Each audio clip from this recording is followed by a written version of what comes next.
Pernah nggak sih teman-teman membayangkan bagaimana rasanya berada di posisi teman-teman dengan disabilitas fisik? Misal tentang bagaimana mereka menjalankan aktivitasnya sehari-hari, apakah fasilitas di sekitar sudah mendukung mereka? Apakah orang-orang di sekelilingnya telah memberikan perhatian kepadanya? Nah, di sini kami dari kelompok 11 yang beranggotakan Saya Siska Damayanti. Saya Syarifah Muknia Tahir. Saya Amalda Puspanuritma. dan saya Nanda Siti Saroh akan mencoba memperagakan menjadi seorang penyandang disabilitas fisik. Di kedai tersebut masih terdapat sedikit fasilitas yang dapat dimanfaatkan teman tuli dalam memudahkan aktivitasnya. Saat saya sebagai pemeran tunarungu atau teman tuli di situ ingin memesan minuman di kedai tersebut, pelayan kedai tersebut menyambut dengan cara yang sama seperti pelanggan normal lainnya. Karena jika dilihat dari segi fisik memang tidak cukup berbeda, namun setelah berkomunikasi dengan nonverbal baru tampak gitu bahwa customernya tersebut mengalami gangguan pendengaran. Selanjutnya, ketika pertama kali memesan dengan menggunakan gerakan dan isyarat, pelayan kedai tersebut nampaknya sedikit kebingungan dalam memahami maksud dari pesanan yang saya sampaikan. Di kedai minuman yang saya kunjungi tersebut terdapat banyak papan tulisan yang menjelaskan produk yang dijual ataupun ditawarkan kepada customer beserta harga yang harus ia bayar. Selain itu, jika terdapat promo ataupun diskon, tidak hanya disampaikan secara lisan saja, tetapi juga menggunakan papan sel berupa informasi promo dalam bentuk tulisan, sehingga teman tuli atau tunarungu dapat mengetahuinya juga.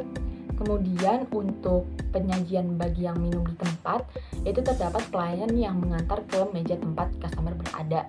Sementara untuk pelayanan takeaway, customer dimohon untuk menunggu produk disiapkan terlebih dahulu.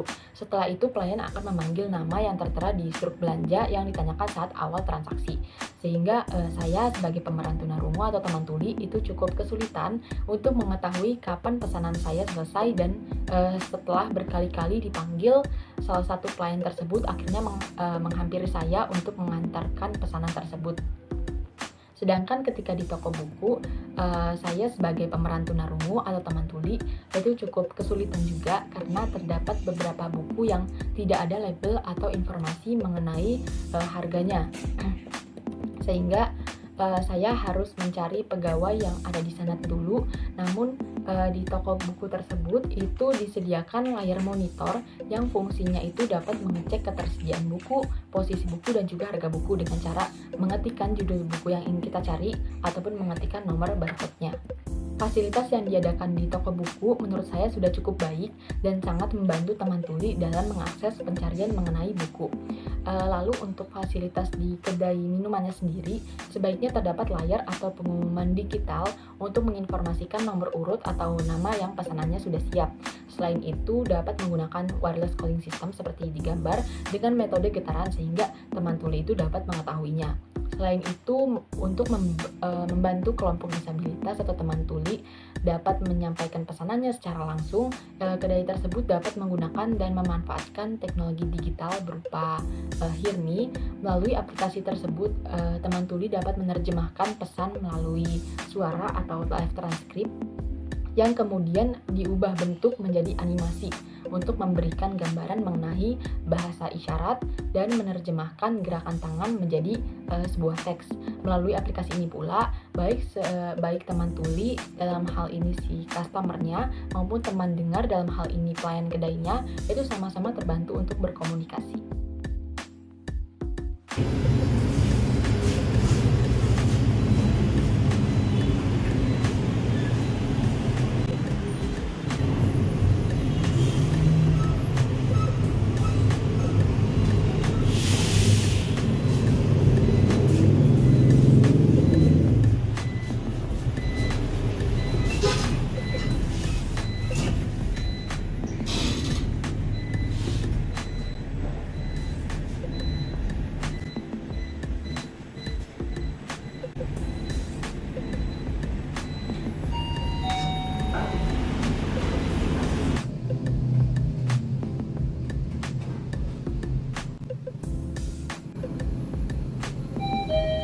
Second floor. Di jembatan penyeberangan orang Senen Extension Jakarta telah disediakan fasilitas untuk para penyandang disabilitas fisik. JPO ini telah menyediakan 2 buah lift yang cukup ramah bagi teman-teman tunanetra. Lift JPO yang pertama berada di trotoar yang sudah dilengkapi dengan guiding block, dan letak guiding block ini memanjang hingga berada langsung di depan lift, sehingga memudahkan teman-teman tunanetra yang sedang berjalan di trotoar dan ingin masuk ke dalam lift JPO. Tombol yang berada di bagian luar dan dalam lift sudah dilengkapi dengan tulisan Braille. Saat berada di dalam lift, terdapat suara lift yang menandakan bahwa kita sudah sampai di lantai yang dituju. Namun sayangnya suara lift yang seharusnya menjadi pemandu bagi teman-teman tunanetra tidak lengkap dalam memberikan instruksi. Tidak terdapat suara lift yang menginformasikan bahwa pintu lift sudah terbuka setelah saya menekan tombol yang ada di luar lift, sehingga saya merasa kebingungan apakah pintu lift telah terbuka atau masih tertutup. Kemudian tidak ada suara lift yang berbunyi ketika saya menekan tombol angka lantai. Hal ini membuat saya khawatir apakah saya telah menekan tombol dengan benar atau belum. Selanjutnya, tidak ada pemberitahuan dari suara lift yang menunjukkan bahwa lift bergerak menuju ke atas ataupun menuju ke bawah. Pada saat itu, saya juga menjadi kebingungan apakah lift telah bergerak atau belum. Kemudian, di lift JPO Senen Extension yang kedua, tidak ada guiding block di trotoar. Guiding block hanya terdapat di depan lift. Tombol lift yang berada di luar dan dalam tidak dilengkapi dengan tulisan Braille.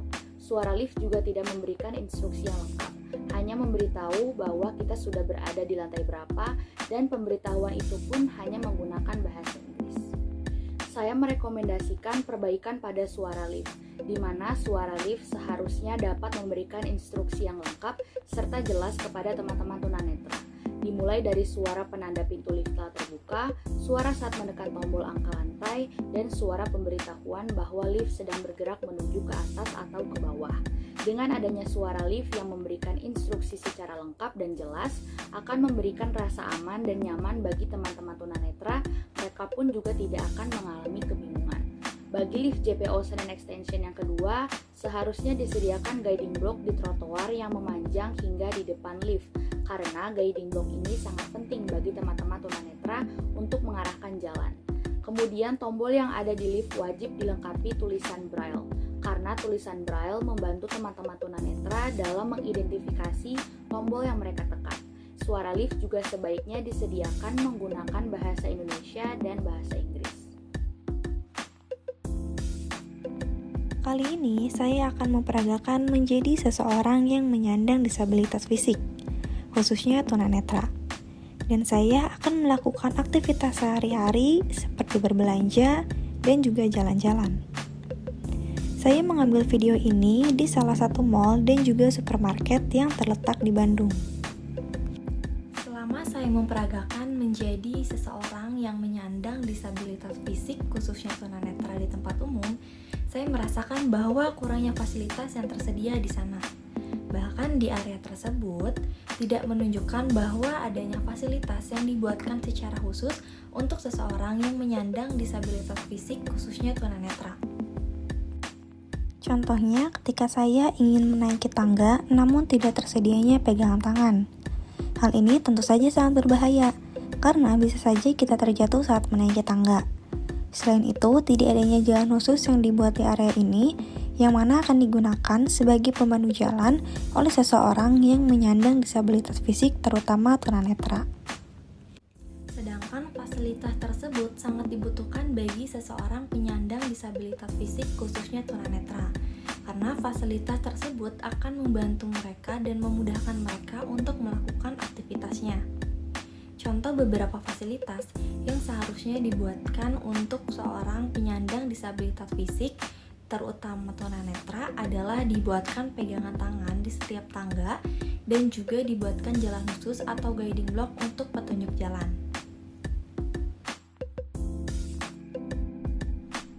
Rumah saya berada pada wilayah yang cenderung di desa begitu ya. Dan memang ketika saya mengobservasi di tempat sekitar lingkungan tempat tinggal saya tidak menemukan fasilitas-fasilitas yang ramah terhadap disabilitas. Dalam hal ini saya mempraktikkan disabilitas fisik terutama kaki begitu ya. Akhirnya saya mencoba mengobservasi lebih luas, mencoba keluar dari area desa saya.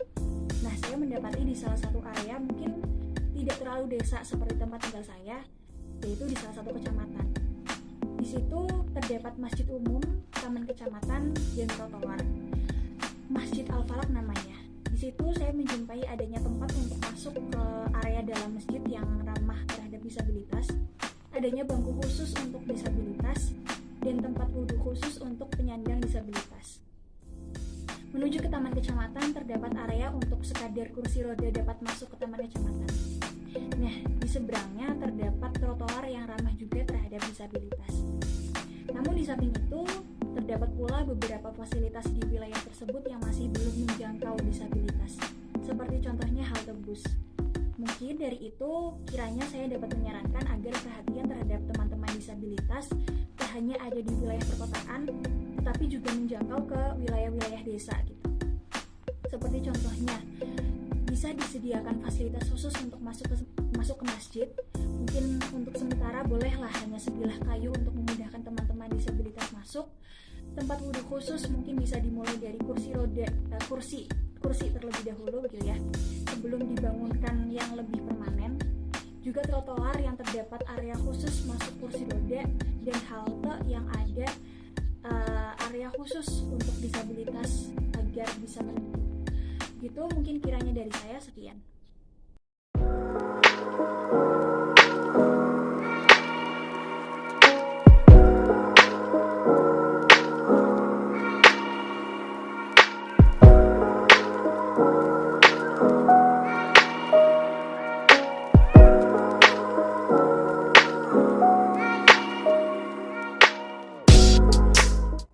Keberadaan fasilitas yang terdapat di lift jembatan penyeberangan orang masih kurang mendukung mobilitas bagi teman-teman tunanetra, di mana suara lift JPO kurang informatif, guiding block tidak lengkap, dan tidak terdapat tulisan braille di tombol lift pada salah satu lift.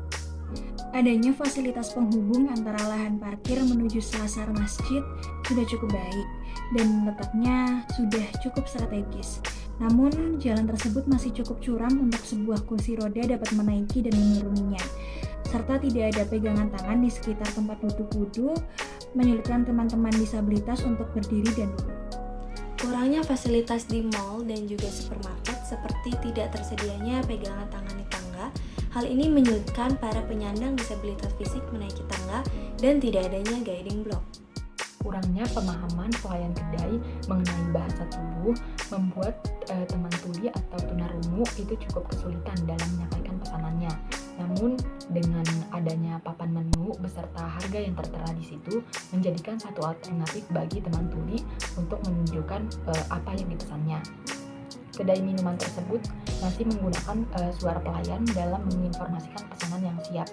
Fasilitas yang belum ada seperti wireless calling system, di mana itu dapat memberitahu pelanggan bahwa pesanannya udah siap melalui metode getaran. Nah, dari adanya permasalahan tersebut, kami menyadari bahwa kurangnya fasilitas yang disediakan bagi teman-teman penyandang disabilitas. Permasalahan tersebut selaras dengan stimulation teori, yang berarti lingkungan fisik adalah sumber informasi sensorik yang penting bagi kesejahteraan manusia. Fasilitas yang belum memadai tersebut dapat dikategorikan sebagai stimulasi deprivation, yakni sedikitnya stimulasi dari lingkungan fisik yang diberikan kepada teman-teman penyandang disabilitas fisik. Hal ini menghambat mobilitas mereka dalam melakukan kegiatan sehari-hari. Mereka akan merasa kebingungan, cemas, dan mungkin yang paling parah, mereka akan menjadi tidak mampu melakukan aktivitasnya akibat kurangnya fasilitas yang mendukung aktivitasnya itu. Oleh karena itu, fasilitas umum tersebut perlu mendapatkan perhatian dan perbaikan agar dapat memberikan stimulasi yang kapasitasnya sesuai bagi teman-teman penyandang disabilitas fisik. Mari bersama bangun kesadaran akan pentingnya fasilitas yang memadai bagi teman-teman disabilitas fisik.